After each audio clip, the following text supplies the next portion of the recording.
the bar for the rest of our IESF World Championships. It's been a tremendous showing by Team USA and by Team Indonesia for the start of our World Championship. Let's see how they're going to wrap this story up. Yeah, big leash coming in from Team USA. They sent, what, 3 or 4 heroes there to go ahead and make quick work of the purple buff. Looking over at Team Indo, though, they've also rotated very quickly. And you can see that they've actually caught up to the speed, right? We would say usually the Fredrin is much, much faster, but here, even with a fully built assassin, Super Ken, Lancelot, he's catching up. Yeah. That's just the glory of having that quantum charge onto the Fredrin. It just makes so much sense. The favored talent right now for the Fredrin. It really allows him to keep things up to speed in terms of his rotations and, of course, those little micro movements he can dish out in fights. Up top, though. Let's see. They're going to get it. No? Already forced the flicker out. Yep, so that's a win. I think that's a win for Team Indonesia, folks. Quick reminder, Team United States is on the blue side. Yeah. Team Indonesia is on the red, and there you go. Our overlay has updated, forcing out a flicker from Vin as well. Okay, so flickers across the map already forced out. Cerezo actually also expended his, it looks like, at the bottom lane after a little sequence.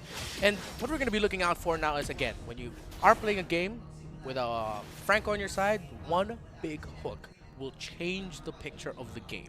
They can be in a bad position, but one big hook will turn things around. Oh, missed that one.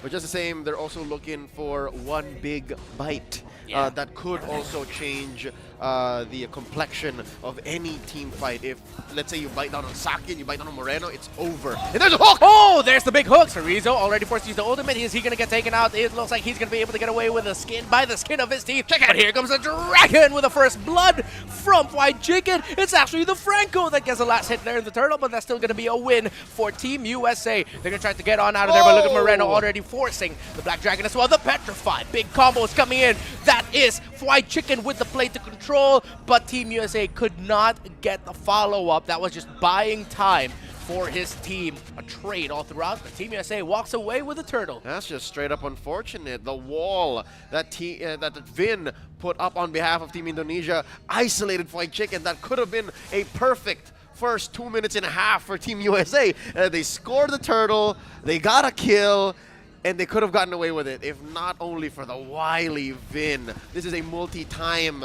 professional champion from Indonesia. And for a good, what, 1.5 years, I called this young man Franco man because he played Franco so well. He knows the extent that Warrior can push this hero's limits, and now Super Ken's getting punished. Oh, fortunate pause there at that situation. 3 between Team Indonesia and Team USA. And yes, if you guys are wondering, we did have to re-establish the lobby and get back into a fresh game. In your ears right now, it's going to be Leo and Reptar bringing you this match. Yeah, and as you can see, if you were here during the original Game 3, there are changes to the heroes. On the United States side, you can see a Fanny, Kufra, Eve, Beatrix, and this time an XP lane Fredrin. You know, on the side of Indonesia, you have a Kai Rome, who is currently now getting chased by Best Player 1 and Warrior. He's going to be able to get away. That is going to be Best Player 1! Somehow walking away with a kill on the Fanny. In too deep. He gets punished, and with no walls to call his own. That's interesting to see from a lineup that has a very little hold on a Fanny. If I'm looking at Team United States lineup, I'm looking at, hey, this is pretty decent when you're trying to stop a Fanny, but they're the ones who have the Fanny.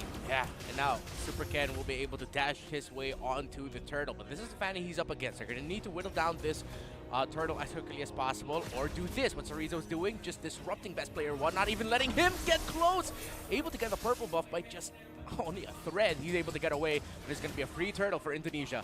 It's as free as it gets. Team Indonesia gets their hands on a turtle gratis. It's what they would call locally. It's a free turtle. Now looking at the 2.5-minute mark, Team Indonesia back in a dominant position. This is what we expect from the team who is fielded from a country that is arguably on top of the world right now when you're talking about MLBB esports, and this is indeed the IESF World Championships for MLBB.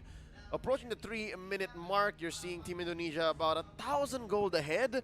It seems like Team United States have, dare I say, kind of slid back into this position where they're defensive, they're kind of scattered, but we're still looking for them to actually claw back into a position where they're more, how do I say, proactive? But Cerezo's not letting that happen, man. He's one of the few reasons why they're scrambling.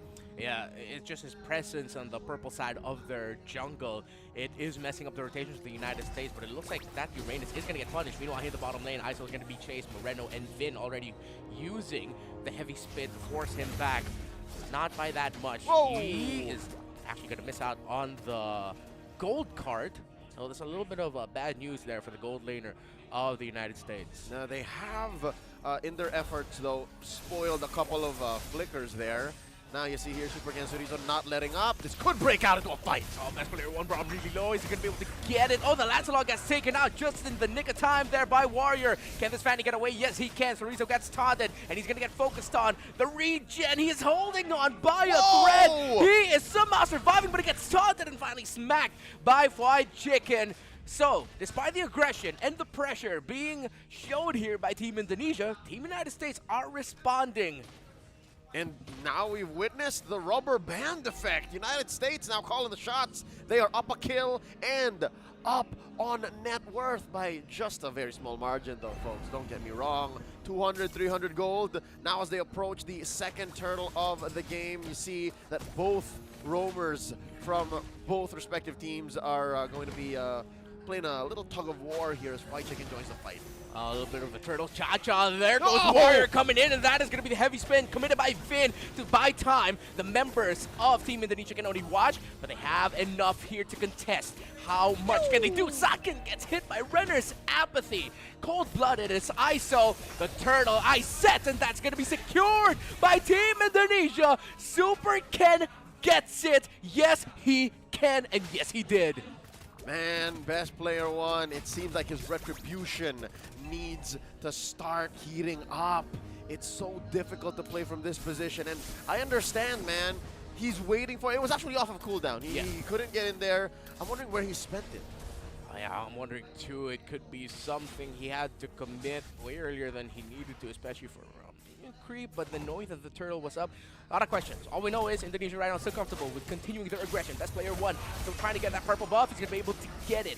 Meanwhile, the members of Team Indonesia still continuing their aggression, and because of that, Super Ken pays the iron price. His life gets taken out.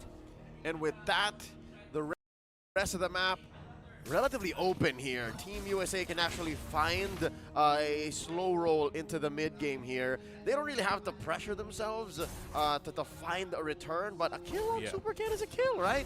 Make the most of it by opening up the map, and look at the damage on Moreno. Oh man, he gets almost absolutely annihilated there. But that Fanny, it's still going to be quite some time until there's that almost one-hit kill Fanny that people are so afraid of. Hence why she's constantly banned. But right now, because of the aggression that Team Indonesia are dishing out, best player one's having a hard time getting to that point. And that's good news for Team Indonesia, but it's a ticking time bomb with Fanny all the time. Yep, it has a weird early game if you're not going to be able to snowball. Yeah. And then you hit this weird mid-game power spike, and next thing you know, it's too late. But the way Indonesia's playing, they're very used to this.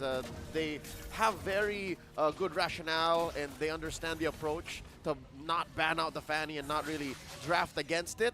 But here we see an engage. Oh, there's going to be heavy spin. That is going to be Phantom Execution. Trying to find time. Pause was called there by Team Indonesia, and that is going to be in the middle of, not really. It was like they were all disengaging at that point once that real-world manipulation was dropped down by that Eve. Gonna give sooner rather than later, and yes, indeed, it is a full-on disengage. Delta split. Both United States and Indonesia call for down bottom as they set their eyes on a bigger prize. Up top, quarter half of the map, there is a turtle, and Super Ken's going for the pull. And yeah, look at Chorizo. He's just keeping what? 3-4 members of Team USA at bay. Yeah, and all that vision being provided is big. Warrior using the conceal, but immediately getting stopped. Here comes best player one, trying to find the retribution. Who's going to get it? That's going to be Super Ken from Team Indonesia because of the heavy spin. So disrupted by Finn, and here comes Warrior with the surprise we're talking about. But Ken is able to Thorn Rose away from the potential damage that was going to go his way. And in the bottom lane, add to that a solo kill by Saken onto ISO. ISO's been having a hard time naturally up against Saken's Claude. And the damage, the surprise, best player one with a basic attack takes down the Claude. Marksman for Marksman. Meanwhile, Vin gets his revenge. As a Filipino broadcasting legend said, "Excuse me, Poe, where did that come from?" He brought the vindication just as quickly. Avenged his fallen gold laner. Ladies and gentlemen, we're sitting at 4-4, and throughout all of this mayhem and chaos across the map, Game 3, it all comes down to this. Team USA and Team Indonesia. It's the latter that stands tall. About 3K gold ahead here, approaching this Lord, spawning in about a minute. Oh, see, here we go. That's what I'm saying, man. If I know my Indonesian junglers, I know that it's Super Ken who can pull Team Indonesia out of that rut. Yeah, man, he's going to be that guy right now, but it was White Chicken who was found by Team Indonesia up top. Purple buff now being contested yet again, as it has been all throughout the game. Best player one will not be able to walk away with it. This is a purple-less Fanny. And that's difficult, man. Team Indonesia, ever since Game 1, we've seen them commit multiple counts of Grand Theft Purple, and it's never good, especially when you're a purple-reliant hero like a Fanny. And already we've been talking about how best player one can maybe find angles on the map that he can bounce back from. The situation just went from bad to worse here. Yeah, and it's crazy right now that how it went. It was such an even game, and it eventually devolved into Indonesia takes control of the map. That quick. And again, we were just discussing the conditions for both. And it got to the point where Indonesia acknowledging the fact that they're going to have to give something up, and the gambit worked for them in the end. And that's what's scary about this whole matchup, right? What Team United States wants to do, what Team USA wants, is reliable if you're looking at this game from a vacuum. And now how super! Vin coming in with a super angle. Best player one. Poor old Carlos didn't see that coming. Oh, that was a flicker and a heavy spin right to the face. With theatrics. With theatrics. That was peak cinema. What Vin just did. And now because of that, without their Fanny, the map looks even smaller. This purple buff is going to get taken away again by Team Indonesia. If Chorizo still somehow gets this, I don't know anymore. Oh, he did! He gets it! With Grand Theft Orange! With a picture-perfect Ionic Edge. He likes big buffs and he cannot lie. And they are pushing the advantage. Ladies and gentlemen, the past minute's worth of sequences, if you're an Indonesian, is a MLBaBy just showcase. But if you're from Team USA, it's a jump scare. It's horror. Yeah, it's a horror film. Like, oh Lord, what's going on? I'm pretty sure that's how they sounded there. Matrix. Man, year after year, your sound effects just keep getting better, Reptile. I learned from the best, Leo. Look at the top side there. Lord already looking at it. It's going to be Socket avoiding some damage there with the BMI. Top will not fall. Stopping it in time. Mid lane doesn't not look good. But they hold on again. So Indonesia still waiting. Patient, are they? Good news and bad news is Team USA, they have great wave clear. This is as good as it gets between Eve as a mid laner and ISO, your Beatrix as a gold laner. Oh, yeah, yes. Great wave clear. Like, very little you have to commit, especially when you talk about space. Bad news is Team Indonesia's used to this. They play with plenty Eves. They play with plenty Beatrixes. Beatrice? Beatrice? Yeah. So you understand what's going on here, and they're going to take it slow. This is exactly how you attack the situation. There's a Lord spawning in about a minute. It's Luminous, and Team Indonesia, they will learn from this. Game 2, this is where they fell. They fell wherein they could have sworn they had USA by the throat. And this time around, with this, oh Lord, almost 10K gold lead. It has to be clean here. Not this time. Yeah, not this time. There still is that element, but Indonesia says, we know, and we are watching out for it. And if it slips, Yeah. if it slips through, then this win definitely belongs to USA. Oh, definitely. They have the lineup for it. I feel like it's not so crazy to think it could happen yet again. It has to fall into place, though. Yeah, it has to fall into place. I feel like it's going to be something that Ken, Vin, and Saken Oh, need no! to make happen. But best player one needs to cable on out of there. No! He's going to attach it. Super Ken hunting him down. There's a tower there. Where's he going to pass? Run, Carlos, run! Pass. Oh, Saken from out of nowhere. The Claude. BMI, perfect. And this is picture perfect right now for Indonesia. No one is going to stop them from getting this Lord. And this is as free as it gets. Second Lord for Team Indonesia. They are going to use this Lord spawning in about 10 seconds from now. And best believe, I expect all inhibitors to fall. It's really looking like that's going to be the case. Indonesia here looking like it was the United States on the way to pulling off an upset. After all the wait, after everything, we now find ourselves here with the Team USA in the brink. What will Indonesia do? Here we go. Best player one clearing up top. Indonesia crashing on through mid. This main artery now penetrated through. They're going to make quick work of bottom lane as well. Holding on to the Lord. It's a good angle here for the United States to hold on. Minions getting cleared. Vin going in. Vin, oh, that's going to be the heavy spin. Already going to be a big fight. Real world manipulation. The members of Indonesia are under it, but they have found the space outside to create something, to make magic, to create a moment. But it's best player one finding a kill. Warrior gets taken out. That is 2 for 1. Indonesia still in the lead. Indonesia looking at the base and telling United States, Ini Bencana, what just happened? Indonesia takes game number 3 and takes the series. It was a long road. There were certain turns and twists, as they would say, Lot of twists. in this long tale of Indonesia versus